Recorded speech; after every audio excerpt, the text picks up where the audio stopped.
काल पण ज्यावेळी सुनावणीच्या संदर्भामध्ये मला हा प्रश्न विचारला होता, मी हेच सांगितलं होतं, की माननीय एकनाथ शिंदे साहेबांच्या नेतृत्वाखाली जो 4-4.5 वर्षापूर्वी उठाव झाला, त्याच्यानंतर निवडणूक आयोगामध्ये देखील याचिका दाखल होती. आता सुप्रीम कोर्टामध्ये देखील आहे.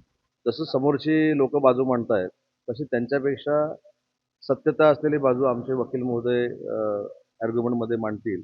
आणि आम्हाला विश्वास आहे, की आम्ही जे केलेलं आहे, त्याचे कागदपत्र आम्ही दाखल केलेले आहेत. आमचे वकील महोदय तिथे बोलतील आणि आम्हाला योग्य तो न्याय मिळेल याची आम्हाला सगळ्यांनाच खात्री आहे. तर सुप्रीम कोर्टामध्ये एखादी याचिका चालू असताना युबीटीचे लोक जसं बोलतात तसं मी काय बोलणार नाही. ती एक वेगळी स्ट्रॅटेजी आहे त्यांची.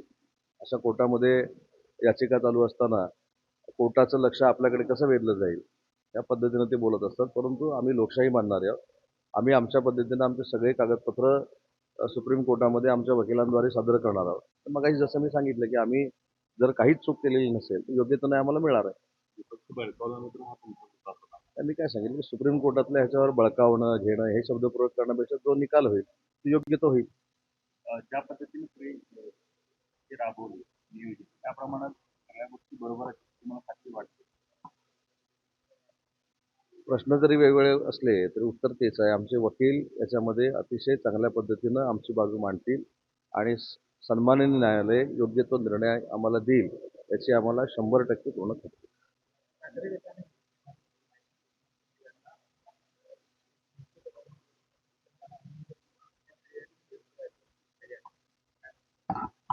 याच्यामध्ये माझ्या कशा पद्धतीनं सह्या घेतल्या गेल्या, माझ्या कशा पद्धतीनं सह्या मारल्या गेल्या, हे माझं स्टेटमेंट जे आहे ते विधानसभेच्या अध्यक्षांकडे जे हेअरिंग झालं, सुनावणी झाली, त्याच्यामध्ये मी स्पष्ट पद्धतीनं मांडलेलं आहे.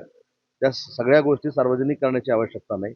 जे माझं म्हणणं होतं ते लेखी स्वरूपामध्ये मी देखील दिलेलं आहे. ॲफिडेव्हिट देखील मी केलेलं आहे. त्याच्यावर असं प्रसारमाध्यमांमध्ये बोलणं योग्य नाही. मी मगाशी जे सांगितलं, की युबीटीची लोकं असं प्रसारमाध्यमांमध्ये जाऊन आपणच फार मोठे योग्य आहोत आणि बाकी सगळे अयोग्य आहेत हा दाखवण्याचा प्रयत्न करत असतात. दादांशी मी खरं तर आत्ताच बोलणार होतो. रेसच्या अगोदर कदाचित मी बोलणार होतो, परंतु मी बोलू शकलो नाही. मी आता त्यांच्याशी दूरध्वनीवरनं किंवा मोबाईलवरनं चर्चा करणार आहे आणि नक्की काय अडचण निर्माण झाली, कारण मी देखील त्या समितीवर आहे. समितीचे अध्यक्ष विखे पाटलांकडे मी तो विषय मांडले आणि जर आवश्यकता भासली तर माननीय शिंदेसाहेब आणि माननीय देवेंद्रजी फडणवीस जे मुख्यमंत्री आहेत त्यांच्याकडे देखील आम्ही हा विषय मांडू. शिक्षकांसाठी मराठी भाषेची गती होती 17 होते 18 कडक नियमावली लागू होती. नाही, कडक नियमावली लागू होण्यापेक्षा मला असं वाटतं, की जे एफर्ट्स मराठी भाषा विभागाने घेतलेले आहेत, जे प्रयत्न आम्ही केलेले आहेत परिवहन विभागाला बरोबर घेऊन, त्याच्यामध्ये किती यश आलंय हे बघण्याची संधी आम्हाला 18 तारखेपासून मिळणार आहे. त्याच्यामुळे कोणालाही जबरदस्ती करून, कोणावरही दबाव आणून, त्यांच्यावर काहीतरी वेगळ्या पद्धतीचा राजकीय दबाव वापरून किंवा प्रशासकीय दबाव वापरून आमच्याकडनं काही केलं जाणार नाही.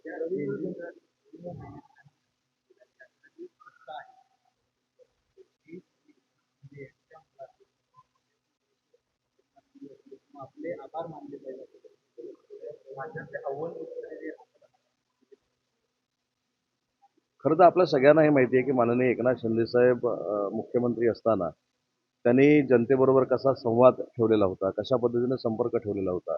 महिला भगिनी असतील, युवा वर्ग असेल, ज्येष्ठ नागरिक असतील, ग्रामीण भागातले शेतकरी असतील, म्हणजे जो बळीराजा म्हणून आपण ओळखतो, त्याच्यासाठी माननीय एकनाथ शिंदेसाहेबांनी काय काय केलेलं आहे हे माझ्यापेक्षा आपण देखील सगळे चौथा स्तंभ म्हणून अतिशय चांगल्या पद्धतीने जाणता. आणि नक्कीच सत्ता ज्यावेळी लोकसभेची निवडणूक झाल्यानंतर अनेकांना असं वाटत होतं, की आता सत्तेमध्ये परिवर्तन होईल. त्यावेळी माननीय एकनाथ शिंदेसाहेबांच्या संकल्पनेतनं माझी लाडकी बहीण योजना ही महाराष्ट्राला मिळाली.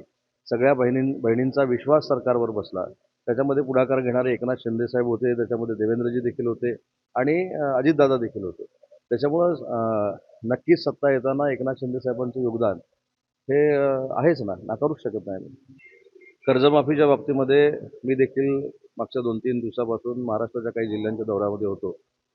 तिथे ज्या काही शेतकऱ्यांच्या शंका निर्माण झालेल्या आहेत त्या मी स्वतः कृषीमंत्री महोदयांशी बोलणार आहे आणि कॅबिनेटला मंगळवारी कॅबिनेटमध्ये देखील बोलणार आहे. परंतु कर्जमाफी झाल्यानंतर पात्र असलेला शेतकरी वंचित राहू नये ही सरकारची भूमिका आहे आणि सरकारच्या ह्या भूमिकेला कुठं जर काही नियमामुळं किंवा एखाद्या परिपत्रकामुळे अडचण येत असेल तर त्याची भूमिका आम्ही नक्की कॅबिनेटमध्ये मांडू आणि शेतकऱ्यांना न्याय मिळवून देऊ. राज्यभर त्या बैठकीला देशातील प्रमुख नेते त्याला कसं पाहता या बैठकीत आव्हान वाटतं का मोठा प्रभाव आहे? एकतर त्यांचा लोकशाहीतला एक वेगळा विचार आहे. त्यांनी वेगळ्या विचारानं एकत्र यायचं ठरवलेलं आहे. त्याच्यामुळे त्यांची बैठक संभाजीनगरमध्ये होते किंवा अन्य कुठे होते याच्यावर आम्हाला बोलण्याचा काय अधिकार आहे? आम्ही शिवसेनेमध्ये आहोत. वंदनीय बाळासाहेबांचा विचार पुढे घेऊन चाललेलो आहोत. एकनाथ शिंदेसाहेब आमचं नेतृत्व करतायत. त्याच्यामुळे आमच्या शिवसेनेमध्ये एकनाथ शिंदेसाहेबांच्या नेतृत्वाखाली काय करावं हे आम्ही ठरवत असतो. आता बाकी दुसरा कुठचा तरी पक्ष त्यांचा जर भूमिका मांडणार असेल, त्यांची भूमिका घेणार असेल, त्याचा आमचा हस्तक्षेप किंवा आम्ही बाहेरून बोलून त्याच्यामध्ये काहीच उपयोग नाही.